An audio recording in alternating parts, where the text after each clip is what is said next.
আসসালামু আলাইকুম সুপ্রিয় শিক্ষার্থী বন্ধুরা, স্বাগতম প্রগতি লার্নিং পয়েন্টের অনন্য ভবনে। আজকের ক্লাসে আমরা শিখব তথ্য যোগাযোগ প্রযুক্তি বইয়ের অর্থাৎ একাদশ দ্বাদশ শ্রেণী তথ্য যোগাযোগ প্রযুক্তি বইয়ের তৃতীয় অধ্যায় সংখ্যা পদ্ধতি নিয়ে। আমরা জানি তৃতীয় অধ্যায় দুইটা পার্টে বিভক্ত, একটা হচ্ছে সংখ্যা পদ্ধতি আর একটা হচ্ছে লজিক সার্কিট। ইতিপূর্বে আমরা লজিক সার্কিট নিয়ে অনেকগুলো টিউটোরিয়াল আমাদের প্রগতি লার্নিং পয়েন্টে দেওয়া হয়েছে, আপনারা চাইলে টিউটোরিয়ালগুলো করে নিতে পারেন, আশা করি উপকৃত হবেন। তো আজকে আমাদের আলোচ্য বিষয় হচ্ছে নাম্বার সিস্টেম বা সংখ্যা পদ্ধতি, অর্থাৎ তৃতীয় অধ্যায়ের প্রথম পার্টে বা প্রথম অংশে নাম্বার সিস্টেম বা সংখ্যা পদ্ধতি নিয়ে আলোচনা রয়েছে। আমরা বলতে পারি সংখ্যা প্রকাশ করার পদ্ধতিকে সংখ্যা পদ্ধতি বলে। বিভিন্ন সময় বিভিন্ন ধরনের সংখ্যা পদ্ধতি আবিষ্কার হয়েছে, যা কালক্রমে যেগুলো প্রয়োজন তা টিকে আছে এবং যেগুলো প্রয়োজনে কালক্রমে হারিয়ে গিয়েছে। আমাদের এই বইয়ে 4 ধরনের সংখ্যা পদ্ধতি আছে, বা দশমিক সংখ্যা পদ্ধতি, বাইনারি সংখ্যা পদ্ধতি, অক্টাল সংখ্যা পদ্ধতি এবং হেক্সাডেসিমাল সংখ্যা পদ্ধতি। আজকের ক্লাসে আমরা শিখব দশমিক সংখ্যা পদ্ধতি কি, দশমিক সংখ্যা পদ্ধতি বেজ বা ভিত্তি, দশমিক সংখ্যা, তারপরে বাইনারি সংখ্যা পদ্ধতি বেজ বা ভিত্তি, দশমিক সংখ্যা পদ্ধতি কি, অক্টাল সংখ্যা পদ্ধতি, হেক্সাডেসিমাল সংখ্যা পদ্ধতি সম্পর্কে বিস্তারিত জেনে নিব, এবং কীভাবে দশমিক সংখ্যা পদ্ধতি থেকে বাইনারি সংখ্যা পদ্ধতি রূপান্তর করা যায় এবং বাইনারি থেকে কীভাবে দশমিকে রূপান্তর করা যায়, এগুলো আমরা শিখে নিব। তো প্রথমত হচ্ছে দশমিক সংখ্যা পদ্ধতি। আমরা বলতে পারি দশমিক সংখ্যা পদ্ধতির বেজ বা ভিত্তি হচ্ছে, আমরা বলতে পারি দশমিক সংখ্যা পদ্ধতির বেজ বা ভিত্তি হচ্ছে 10, আর এগুলো হচ্ছে 0 থেকে 9, অর্থাৎ 0, 1, 2, 3, 4, 5, 6, 7, 8, 9, অর্থাৎ 0 থেকে 9 পর্যন্ত যে সংখ্যাগুলো আছে, 1 থেকে 9 9টা, আর 0 একটা 10টা। তাহলে এটা হচ্ছে দশমিক সংখ্যা পদ্ধতির বেজ বা ভিত্তি। তাহলে দশমিক সংখ্যা পদ্ধতির বেজ বা ভিত্তি হচ্ছে 10, এগুলো হচ্ছে 0 থেকে 9। তাহলে এটাকে যেহেতু 10টি সংখ্যা ব্যবহার করা হয়, তাই এটিকে 10 ভিত্তিক সংখ্যা পদ্ধতিও বলা হয়। আর এই পদ্ধতি আমরা যত টাকায় বা যত কিছু গণনা করি না কেন, সব কিছু কিন্তু 0 থেকে 9-এর মধ্যেই, সংখ্যার মধ্যেই গণনা করে থাকি। তার মানে আমরা এই পদ্ধতিতে আমরা নিজেরাই হিসাব নিকাশ করে থাকি। তারপরে জানবো হচ্ছে, তার মানে কি জানলাম, দশমিক সংখ্যা পদ্ধতির বেজ বা ভিত্তি হচ্ছে 10, এগুলো হচ্ছে 0 থেকে 9। তারপর হচ্ছে বাইনারি সংখ্যা পদ্ধতি। বাইনারি সংখ্যা পদ্ধতির বেজ বা ভিত্তি হচ্ছে 2। বাইনারি সংখ্যা পদ্ধতির বেজ বা ভিত্তি হচ্ছে, ইংলিশে বলা হয় বেজ, বাংলা হচ্ছে ভিত্তি, হচ্ছে কত, 2। এগুলো হচ্ছে 0, 1।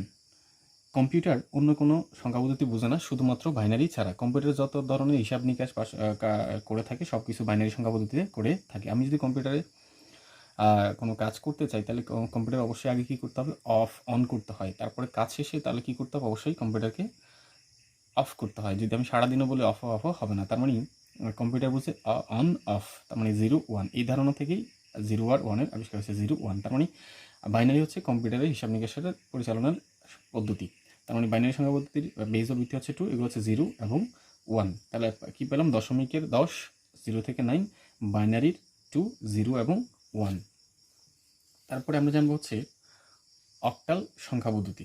তাহলে অক্টাল সংখ্যা পদ্ধতির বেজ বা ভিত্তি হচ্ছে, অক্টাল মানে হচ্ছে 8, তার মানে অক্টাল সংখ্যা পদ্ধতির বেজ বা ভিত্তি হচ্ছে 8, এগুলো হচ্ছে 0 থেকে 7। অক্টাল সংখ্যা পদ্ধতির বেজ বা ভিত্তি হচ্ছে 8, এগুলো হচ্ছে 0 থেকে 7, অর্থাৎ 0, 1, 2, 3, 4, 5, 6, 7। তার মানে হেক্সাডেসিমাল। তারপরে আমরা জানবো হচ্ছে হেক্সাডেসিমাল সংখ্যা পদ্ধতি। তার মানে হেক্সাডেসিমাল সংখ্যা পদ্ধতির বেজ বা ভিত্তি হচ্ছে 16, এগুলো হচ্ছে, হেক্সা মানে হচ্ছে 6, আর ডেসিমেল মানে দশমিক, তার মানে 6, 10, 16। তার মানে হেক্সাডেসিমাল সংখ্যা পদ্ধতির বেজ ও ভিত্তি হচ্ছে 16, এগুলো হচ্ছে 0 থেকে 9। তারপর হচ্ছে এ থেকে এফ, এ, বি, সি, ডি, ই, এফ। তার মানে যখনই 10 হবে, আমরা এর মান হচ্ছে 10, বি হচ্ছে 11, সি হচ্ছে 12, ডি হচ্ছে 13, ই হচ্ছে 14, এফ হচ্ছে 15। তার মানে ওখানে আছে, এখানে আছে 6টা, এখানে আছে 10টা, 6, 10, 16টা। তার মানে কি জানলাম, দশমিক সংখ্যা পদ্ধতির বেজ বা ভিত্তি হচ্ছে 10, এগুলো হচ্ছে 0 থেকে 9, বাইনারির 2, 0, 1, অক্টালের 8, 0 থেকে 7, হেক্সাডেসিমালের 16, 0 থেকে 9, 10টা, এ থেকে এফ আরও 6টা, 16টা। তার মানে এ হলে 10, বি হচ্ছে 11, সি 12, ডি 13, ই 14, এফ 14। তার মানে আমরা জানবো কী করে, যদি কোনো সংখ্যার শেষে, যদি কোনো ভ্যালুর শেষে 10 থাকে, তার মানে বুঝতে হবে এটা আছে কিসে আছে, তার মানে দশমিকের বেজ ও ভিত্তি আছে 10, তার মানে এটা দশমিক সংখ্যা পদ্ধতি। যদি কি থাকে, 2 থাকে, তার মানে বুঝতে হবে এটা বাইনারিতে আছে। যদি 8 থাকে, তার মানে বুঝতে হবে, যদি 8 থাকে তার মানে বুঝতে হবে এটা অক্টালে আছে। 16 থাকে, তার মানে বুঝতে হবে এটা হেক্সাডেসিমালে আছে। তো আমরা এখন জেনে নিব, তার মানে কি জানলাম, দশমিক সংখ্যা পদ্ধতির বেজ ও ভিত্তি হচ্ছে 10, বাইনারি 2, অক্টালের 8, হেক্সাডেসিমালের 16। তার মানে আমরা এখন জেনে নিব কীভাবে দশমিক সংখ্যা থেকে বাইনারিতে রূপান্তর করতে হয়, দশমিক সংখ্যা থেকে কীভাবে বাইনারিতে রূপান্তর করতে হয়। তার মানে আমরা একটা অঙ্ক নিয়ে নিই, সেটা হচ্ছে প্রথমে আমরা একটা পূর্ণ সংখ্যা করব, তারপর হচ্ছে ভগ্নাংশ সংখ্যা করব। এটা হচ্ছে একটা পূর্ণ সংখ্যা, এটা হচ্ছে দশমিক, যেহেতু 10 দেওয়া আছে তার মানে দশমিক সংখ্যা, তার মানে কিসে নিবে? বাইনারিতে। তাহলে বাইনারির বেস হচ্ছে 2, তার মানে এটা হচ্ছে দশমিক থেকে বাইনারিতে রূপান্তর। কীভাবে বুঝলাম? এটা হচ্ছে 10 দেওয়া আছে তার মানে দশমিক, আর এটা হচ্ছে 2, তার মানে দশমিক থেকে বাইনারিতে রূপান্তর। তাহলে দশমিক থেকে যদি বাইনারিতে রূপান্তর করতে হয়, প্রথম শর্ত হচ্ছে বাইনারি যে বেস বা বিতে হচ্ছে কত? 2। এই 2 দ্বারা এই পূর্ণ সংখ্যাটাকে ভাগ করে যেতে হবে যতক্ষণ পর্যন্ত না ভাগফল 0 আসে। এই সংখ্যাটাকে 2 দ্বারা ভাগ করতে হবে যতক্ষণ পর্যন্ত না ভাগফল 0 আসে। তো আমরা শুরু করি, ভাগ করব 1 2 5, ভাগ করতে হবে কত দ্বারা? 2 দ্বারা। 2টা কোত্থেকে? বাইনারি 2, বাইনারি ভিত্তি বা যে ভিত্তি দেওয়া আছে সেটা হচ্ছে বাইনারির 2, তার মানে 2 দ্বারা ভাগ করলে এখানে হচ্ছে কত? 125, তার মানে কত আসবে? যদি 2 দ্বারা ভাগ করি 62 পয়েন্ট, যদি ক্যালকুলেশন করি 62.50 আসবে। তার মানে এটাকে ভগ্নাংশ আনা যাবে না, এটা পূর্ণ সংখ্যা, তার মানে অতিরিক্তটা রেখে দিব। তার মানে এখানে কত হয়? 62 দুগুণে কত? 124, এখানে আছে কত? 125, তার মানে অতিরিক্ত কত আছে? এই 1টা পাশে লিখে দিব, অতিরিক্ত যে 1 থাকবে সেটা পাশে লিখে দিব। তার মানে 62 দুগুণে কত? 124, এখানে আছে 125, অতিরিক্ত আছে কত? 1, এই 1টা পাশে লিখে দিলাম। আর এটা কোনো বিয়োগ বা বাদ চিহ্ন নয়, এটা ভাগফল, এটা ভাগশেষ বোঝানোর জন্য, এটা ভাগফল, এটা ভাগশেষ বোঝানোর জন্য এই চিহ্নটা ব্যবহৃত হয়ে থাকে। তাহলে আমরা এটা কতক্ষণ করব? যতক্ষণ পর্যন্ত না ভাগফল 0 আসে। তার মানে আবারও আমরা 2 দ্বারা ভাগ করব, 2 দ্বারা ভাগ করলে কত আসে? 31, 31 দুগুণে কত? 62, তার মানে কত? 31 দুগুণে 62, তার মানে অতিরিক্ত নেই। অতিরিক্ত যদি না থাকে তাহলে কী করব? লিখব হচ্ছে 0, তার মানে ভাগশেষ 0 আসছে কিন্তু ভাগফল 0 আসে না, তার মানে ভাগফল 0 আসা পর্যন্ত আমরা 2 দ্বারা ভাগ করব। আবার 2 দ্বারা ভাগ, তাহলে 2, তাহলে এখানে লিখব হচ্ছে 15 দুগুণ 30, এখানে আছে 31, তার মানে অতিরিক্ত আছে কত? 1, এই 1টা লিখে দিলাম। তার মানে আবার 2 দ্বারা ভাগ করতে হবে, যদি 2 দ্বারা ভাগ করি কত আসে? 7 দুগুণ 14, এখানে আছে কত? 15, তার মানে অতিরিক্ত আছে কত? 1, এই 1টা এখানে রেখে দিলাম, 1টা এখানে রেখে দিলাম। তার মানে আবারও কী করতে হবে? যেহেতু 0 আসে নাই, আবারও 2 দ্বারা ভাগ করতে হবে। যদি 2 দ্বারা ভাগ করি কত হয়? 3 দুগুণ 6, এখানে আছে কত? 7, অতিরিক্ত আছে কত? 1, এই 1টা আবার পাশে লিখে দিলাম। তার মানে যেহেতু 0 আসে না, তার মানে আবারও কত? 2 দ্বারা ভাগ করতে হবে। তাহলে 2 একে 2, এখানে আছে কত? 3, অতিরিক্ত আছে কত? 1, এই 1 দ্বারা ভাগ রেখে দিলাম। তার মানে আবার কত দ্বারা ভাগ করতে হবে? 2 দ্বারা। তাহলে 2 দ্বারা ভাগ করলে কত? 0। তাহলে কি, যেহেতু এটা ছোটো সংখ্যা, এটা বড় সংখ্যা, তার মানে ছোটো সংখ্যাকে বড় সংখ্যা দ্বারা ভাগ করলে 0.5 চলে আসবে। তার মানে আমাদের লিখতে হবে কত? লিখব কত? 0.5 আসে, তার মানে লিখব হচ্ছে 0, আর তাহলে 2 0 0, এখানে আছে কত? 1। তাহলে এখানে আমাদের একটু ভুল হওয়ার সম্ভাবনা আছে, যেহেতু যেটা এটা ছোটো সংখ্যা, তাহলে ছোটো সংখ্যাকে বড় সংখ্যা দ্বারা ভাগ করলে কত হবে? 0, তাহলে 2 0 কত হয়? 0, আর এখানে আছে কত? 1 লিখে দিলাম। তাহলে মনে রাখতে হবে এটা হচ্ছে, আমরা একটু দেখে নিই, MSB, সরি, এটা হচ্ছে MSB, এটা হচ্ছে LSB। MSB মানে হচ্ছে মোস্ট সিগনিফিকেন্ট বিট, মানে সবচেয়ে গুরুত্বপূর্ণ বিট। LSB মানে হচ্ছে সবচেয়ে কম গুরুত্বপূর্ণ বিট। তার মানে এটা হচ্ছে নিচ থেকে আমাদেরকে উপরের দিকে নিতে হবে। তাহলে এখানে কত আছে? 1, আমরা নিলাম এই 1, এখানে কত? 1, এই নিলাম 1, এটা 1, এই 1, তারপরে 1, এই 1, তারপরে আবার কত আছে? 1, এই নিলাম 1, তার মানে 0, এই 1, এই 1, তার মানে এটা হচ্ছে বাইনারির মান। তার মানে আমরা যদি পুরো মানটাকে লিখি তাহলে কেমন হয় একটু দেখি। এখানে ছিল 1 2 5, এটা হচ্ছে দশমিক, যখন আমরা বাইনারি করে ফেলছি সেটা হয়ে গেছে 1 1 1 1, তারপর হচ্ছে 0 1, এটা হচ্ছে বাইনারি মান, এটাই হচ্ছে আনসার। তাহলে এটা হচ্ছে কি, আমরা কি জানলাম? যদি দশমিক সংখ্যা থেকে বাইনারিতে রূপান্তর করা হয়, যে পূর্ণ সংখ্যা থাকবে, পূর্ণ সংখ্যাটাকে কী করতে হবে? 2 দ্বারা ভাগ করতে হবে যতক্ষণ পর্যন্ত না ভাগফল 0 আসে, এবং পরবর্তীতে যে পাশের যে মানগুলো থাকবে সেটা নিচ থেকে উপরের দিকে নিতে হবে। তার মানে আমরা বুঝলাম যে দশমিক সংখ্যা পদ্ধতির বেস বা ভিত্তি আছে 10, এগুলো হচ্ছে 0 থেকে 9 পর্যন্ত। তার মানে 1 2 5, এটা 0 থেকে 9-এর মধ্যে কিন্তু আছে। আবার বাইনারি সংখ্যা পদ্ধতির বেস বা ভিত্তি হচ্ছে 2, এগুলো ছিল 0 আর 1, তার মানে এখানে 0 আর 1 ছাড়া কিন্তু অন্য কিছু নাই। তার মানে এটা হচ্ছে দশমিক থেকে বাইনারিতে রূপান্তর। আশা করি বুঝতে পেরেছে। তো দশমিক সংখ্যা পদ্ধতি থেকে যদি দশমিক থেকে বাইনারিতে রূপান্তর করতে হয়, ওই সংখ্যাটাকে 2 দ্বারা ভাগ করতে হবে যতক্ষণ পর্যন্ত ভাগফল 0 আসে।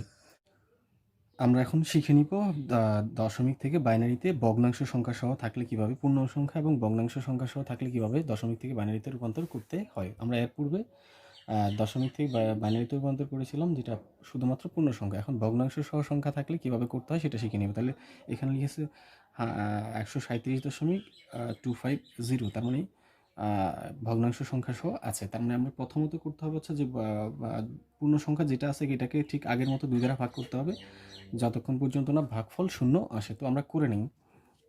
তাহলে এখানে আছে 1 3 7, 2 দ্বারা ভাগ করতে হবে। যদি 2 দ্বারা ভাগ করা হয় তাহলে হবে, ভাগ করলে কত হবে, যদি 2 দ্বারা আমরা ক্যালকুলেশন করলে হয় 68.5 আসে। তার মানে আমরা জানি এটাকে ভগ্নাংশ আনা যাবে না। তাহলে 68 দুগুণে কত হয় 136, তাহলে এখানে আছে কত 37, বেশি আছে কত 1, এই 1টা এখানে রেখে দিলাম। তার মানে আবার কত দ্বারা ভাগ করতে হবে, 2 দ্বারা ভাগ করতে হবে, কারণ আমরা জেনে আসছিলাম যে পূর্ণ সংখ্যাটাকে 2 দ্বারা ভাগ করে যেতে হবে যতক্ষণ পর্যন্ত না ভাগফল 0 আসে। তাহলে 0 আসে না, তার মানে আবার 2 দ্বারা ভাগ। তাহলে 34 দুগুণে কিন্তু 68, 34 দুগুণে 68, তাহলে কত হয় 0 কিন্তু আসে না, তার মানে এখানে অতিরিক্ত 34 দুগুণে 68 অতিরিক্ত নেই, তার মানে 0। তার মানে আবারও কত দ্বারা ভাগ করতে হবে, 2 দ্বারা, কারণ ভাগশেষ 0 আসে কিন্তু ভাগফল 0 আসেনি। ভাগফল 0 আসা পর্যন্ত আমাদের গুণ করে ভাগ করে যেতে হবে। তাহলে 17 দুগুণে কত 34, 17 দুগুণে 34, অতিরিক্ত 34 বেশি নাই, তার মানে 0, এটা লিখে দিতে হবে, 0 লিখতে হবে। তার মানে আবারও 2 দ্বারা ভাগ 2, তাহলে 8 দুগুণে কত 16, 8 দুগুণে 16, এখানে আছে কত 17, তার অতিরিক্ত আছে কত 1, এই 1টা পাশে লিখে দিলাম। তার মানে আবারও কত দ্বারা ভাগ, 2 দ্বারা ভাগ, তাহলে 4 দুগুণ 8, এখানে অতিরিক্ত নাই, তার মানে 0। তার মানে আবারও 2 দ্বারা ভাগ, এই 2 দুগুণ 4, অতিরিক্ত নাই 0। তার মানে আবার কত দ্বারা ভাগ করতে হবে, 2 দ্বারা ভাগ করে যেতে হবে, এই 2, তার মানে 2 একে 2, তার মানে অতিরিক্ত নাই 0। আর তার মানে এখানে কত আসছে 1 আসছে, তার মানে তারপরে আবার কত 0 আসে না, তাই আবারও ভাগ, আবার ভাগ করে 2 দ্বারা ভাগ করলে করতে হবে। তাহলে যদি এটা ছোট সংখ্যা এটা বড় সংখ্যা, ভাগ করলে 0.5 আসবে, তার মানে আমাদের ভগ্নাংশ আনা যাবে না, তার মানে কত লিখতে হবে 0। তাহলে 2 0 0, এখানে আছে কত 1, এই লিখে দিলাম। আমাদের এই অংশ ভুল হওয়ার সম্ভাবনা একটু বেশি থাকে, তার মানে মনে রাখতে হবে যদি এটা হচ্ছে বড় সংখ্যা, ছোট সংখ্যাটাকে যদি 2 দ্বারা ভাগ করি তার মানে কত 0 চলে আসে, কারণ 0.50 আসবে, তার মানে আমাদের পয়েন্টের আগে কিন্তু 0 আছে, তার মানে 0 লিখতে হবে। আর 2 0 0, এখানে আছে কত 1। তাহলে আমরা জানিয়ে আসছিলাম যে মানগুলো কীভাবে লিখবো, নিচ থেকে উপরের দিকে লিখতে হবে। তাহলে এখানে কত আছে 1, এই লিখলাম এই 1, তার মানে এখানে 0, এই 0, এই 0, এই 0 0 0, এখানে কত আছে এই 1 1 0, এই 0 0, এই 0, এই 1। তার মানে এটা হচ্ছে পূর্ণ সংখ্যার বাইনারি মানটা কিন্তু পেয়ে গেলাম। তার মানে আমাদেরকে কী করতে হবে, এখন করতে হবে ভগ্নাংশের মানটাকে। তার মানে ঠিক এইটা আগের মতোই 2 দ্বারা ভাগ করতে হবে যতক্ষণ পর্যন্ত না ভাগফল 0 আসে, এবং মানগুলো নিচ থেকে উপরের দিকে নিতে হবে পূর্ণ সংখ্যার ক্ষেত্রে। আমরা এখন করবো ভগ্নাংশের ক্ষেত্রে। তাহলে আমরা এটা নিচে লিখে নিব ভগ্নাংশের ক্ষেত্রে। তাহলে ভগ্নাংশের ক্ষেত্রে, তাহলে ভগ্নাংশের ক্ষেত্রে আমরা কি করব, তাহলে একটু দেখি। তাহলে ভগ্নাংশ কি ছিল 25.250, তাহলে লিখে নিই 2.250 ইন্টু 2, অর্থাৎ আমরা জানলাম যে পূর্ণ সংখ্যার ক্ষেত্রে 2 দ্বারা ভাগ করতে হবে যতক্ষণ পর্যন্ত না ভাগফল 0 আসে, আর ভগ্নাংশের ক্ষেত্রে 2 দ্বারা গুণ করতে হবে যতক্ষণ পর্যন্ত না দশমিকের পরে 0 আসে। তার মানে ভগ্নাংশের ক্ষেত্রে কি 2 দ্বারা গুণ। তাহলে 2.250কে 2 দ্বারা গুণ করলে কত হয় 0.500, তার মানে দশমিকের পরে 0 আসে নাই। কতক্ষণ গুণ করতে হবে, যতক্ষণ পর্যন্ত না এই দশমিকের পরে কত আসে 0, সবগুলো 0 আসে। তার মানে আবার গুণ করতে হবে কোনগুলো, দশমিকের পরেগুলো। তাহলে এখানে দশমিকের পরে কত আছে, এই 0.500 ইন্টু 2 ইকুয়াল, তাহলে কত হয় 1.000। তার মানে আমাদের দশমিকের পরে 0 চলে আসে, তার মানে আর গুণ করতে হবে না। যতক্ষণ পর্যন্ত 0 না আসে ততক্ষণ গুণ করতে হবে। তবে আরেকটা কথা মনে রাখতে হবে, যদি আমরা 3টা স্টেপ করার পরও যখন গুণ মানে 0 আসবে না, তার মানে মনে রাখতে হবে এটা কখনো 0 আসবে না। 3টা স্টেপ করলেই যথেষ্ট, আর করতে হবে না। তার মানে আমরা মানগুলো একটু লিখে নিব। সুতরাং এটা যেহেতু পয়েন্টের মান, এই পয়েন্ট আর মানগুলো নিব হচ্ছে দশমিকের আগে উপর থেকে নিচের দিকে। ভগ্নাংশের ক্ষেত্রে তাহলে কী করতে হবে, উপর থেকে নিচের দিকে নিতে হবে দশমিকের আগেরগুলো। তাহলে দশমিকের আগে কত আছে 0, তার মানে এখানে কত আছে 1, এই মানটাকেও নিতে হবে। তাহলে আমরা যদি পুরো মানটাকে লিখি তাহলে কীভাবে হয়, আনসারটা কেমন হয় একটু দেখি। তাহলে কি লিখলাম, আমরা বলছিলাম যে যদি দশমিকের ক্ষেত্রে দশমিকের আগের মানটাকে, দশমিকের আগের সংখ্যাটাকে লিখতে হবে। তাহলে এখানে কত আছে পয়েন্ট লিখলাম, এই 0, এই 1, এই 1। কারণ যদি পুরো মানটাকে আমরা লিখি তাহলে হয়, আগে ছিল এই দশমিকের ছিল 137.250, এটা ছিল দশমিকের মান। আমরা যখন বাইনারি করলাম মান হচ্ছে 1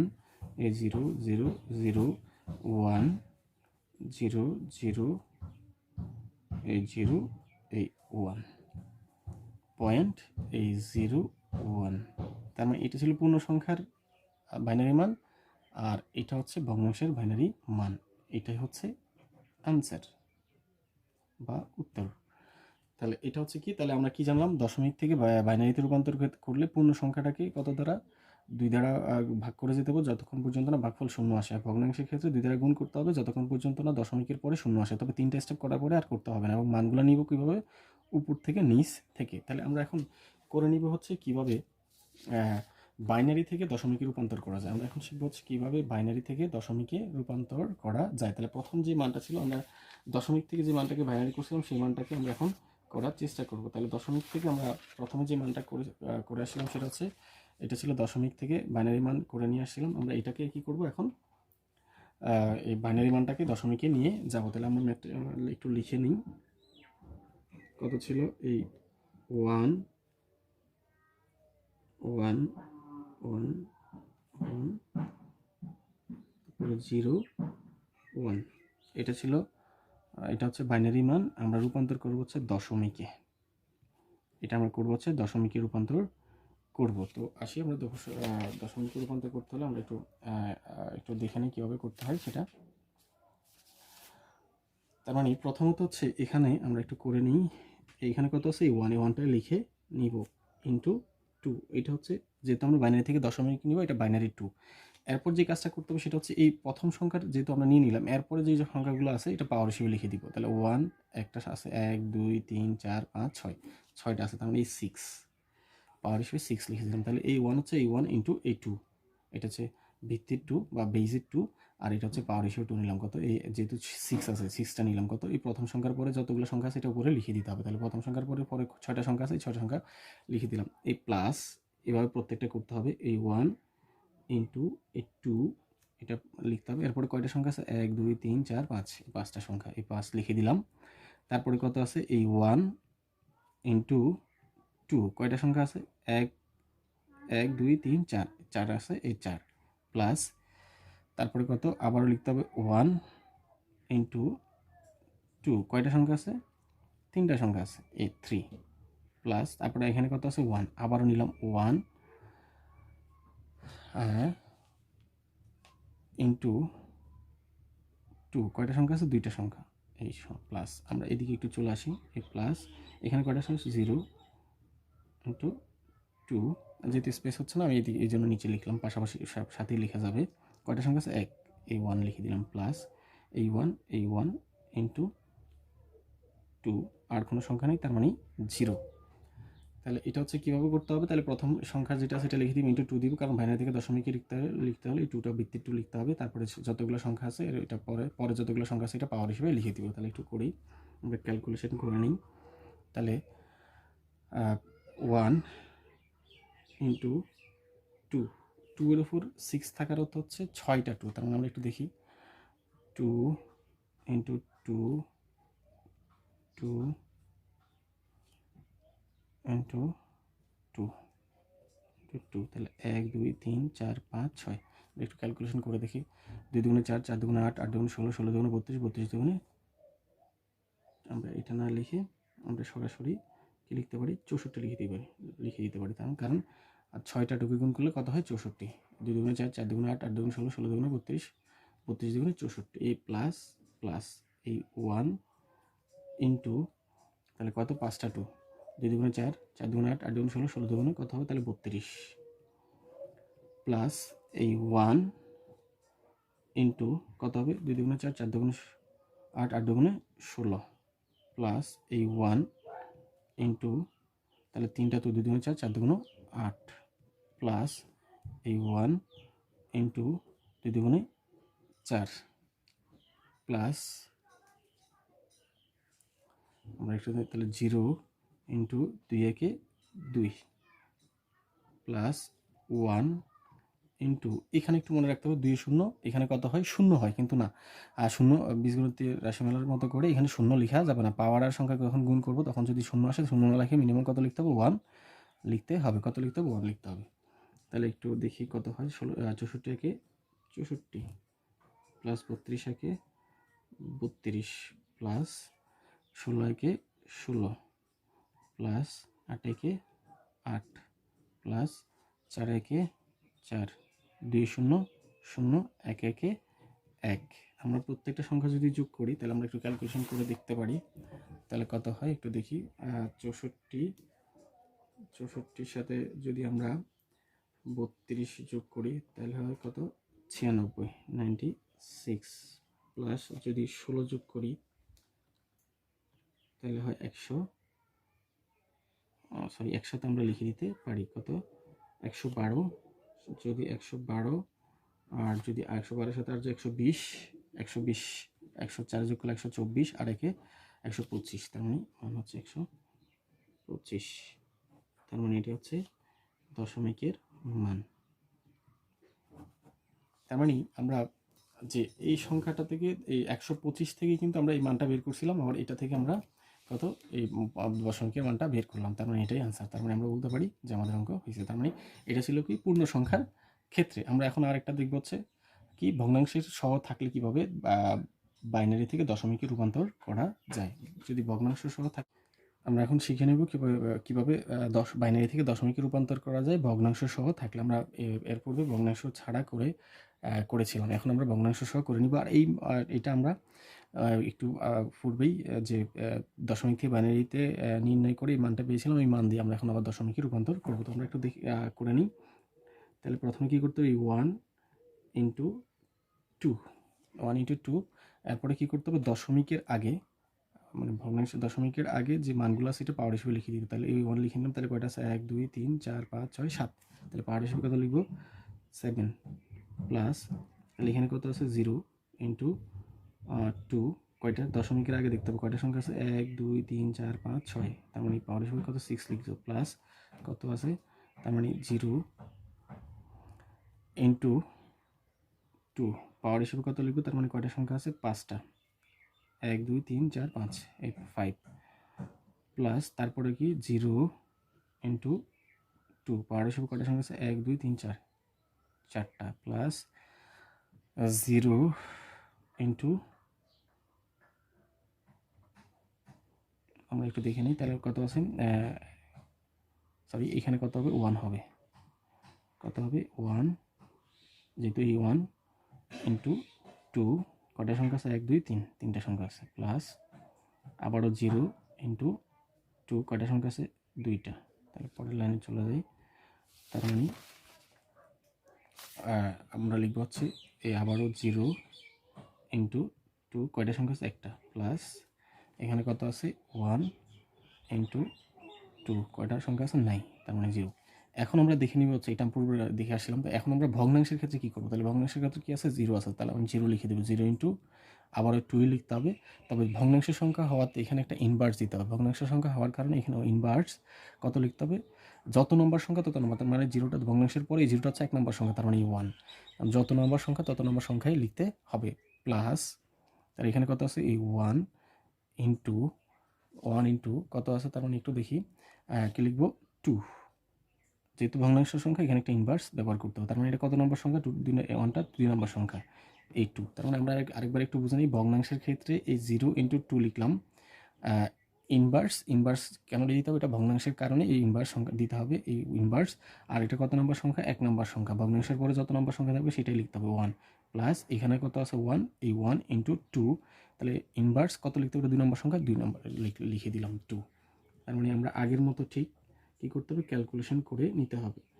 তার মানে 2 এর উপর 7 থাকার হচ্ছে আমরা একটু ক্যালকুলেশন করে দেখি কত হয়।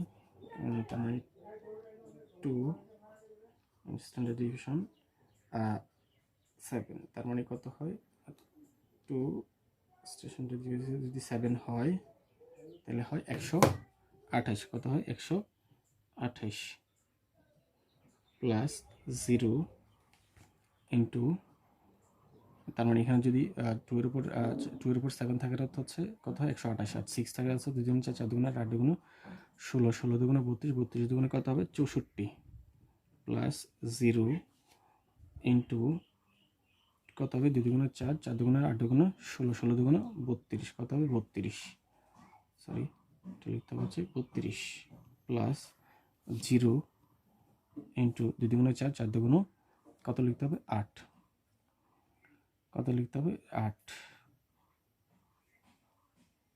সরি এখানে 2 দুগুণে 4, 4 দুগুণে 8, 8 দুগুণে 16 হবে, 16 হবে প্লাস 1 ইন্টু 2 দুগুণে 4, 4 দুগুণে 8 প্লাস 0 2 দুগুণে 4 ইন্টু 2 দুগুণে 4, 2 দুগুণে 4 প্লাস 0 ইন্টু 2 একে 2 প্লাস এখানে মনে রাখতে হবে তাহলে 1 ইন্টু তাহলে 2 এর 0 কত হয় 0, তার মানে আমাদের কত রাখা যাবে না 0 রাখা, 2 এর 0 কত লেখা যাবে না 0 লেখা যাবে না, কত লিখতে হবে পাওয়ারের ক্ষেত্রে মিনিমাম কত লিখতে হবে 1 লিখতে হবে, এই 1 আবার একটু নিচে যেতে হবে প্লাস ইনভার্সের ক্ষেত্রে এই সংখ্যাটাকে প্রথম সংখ্যাটাকে উপরে লিখে দিতে হবে, নিচে এটাকে গুণ করে বসাই দিতে হবে, তাহলে 0 লিখে দিলাম 2 একে 2 প্লাস তাহলে 1 সরি এখানে কি করতে হবে এই 1 উপরে লিখতে হবে, তারপরে 2 দুগুণে এই 4 আমরা একটু করে নিই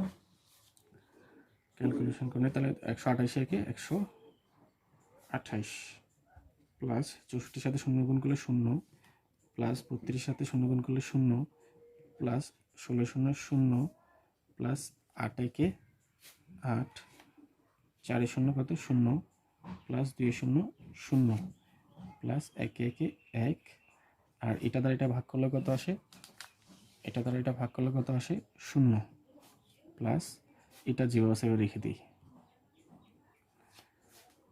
তাহলে 128 এর সাথে 8 যোগ করলে কত 136 একে 37 1 3 7, এখন আমরা এটা ভাগ করে বসাই, এটাকে যদি ভাগ করি 1 কে যদি 4 দ্বারা ভাগ করি 2 5 0, তার মানে এটা হচ্ছে দশমিকের মান। আমরা কিন্তু পূর্বে এই মানটাকে কিন্তু বাইনারিতে রূপান্তর করেছিলাম, তার মানে এটা হচ্ছে আনসার। তাহলে ভগ্নাংশের ক্ষেত্রেও শিখে নিলাম আমরা কীভাবে দশমিক থেকে বাইনারি এবং বাইনারি থেকে দশমিকে রূপান্তর করতে হয় সেটা শিখে নিলাম। আর পরবর্তী ক্লাসগুলোতে আমরা দশমিক থেকে অক্টাল, অক্টাল থেকে দশমিক, দশমিক থেকে হেক্সাডেসিমাল, হেক্সাডেসিমাল থেকে দশমিক এবং বাইনারি থেকে কিভাবে অক্টালে রূপান্তর করা যায়, অক্টাল থেকে কীভাবে বাইনারিতে রূপান্তর করা যায়, এবং বাইনারি থেকে হেক্সাডেসিমাল, হেক্সাডেসিমাল থেকে বাইনারি, এবং কিভাবে অক্টাল থেকে হেক্সাডেসিমাল এবং হেক্সাডেসিমাল থেকে বাইনারিতে রূপান্তর করা যায়, এগুলো নিয়ে আলোচনা করবো এবং টিউটোরিয়াল দিব। তো সবাই ভালো থাকবেন, অবশ্যই যদি ক্লাসটি ভালো লেগে থাকে লাইক কমেন্ট এবং শেয়ার করে আমাদের পাশেই থাকবেন। সবাইকে অনেক বেশি ধন্যবাদ। আসসালামু আলাইকুম।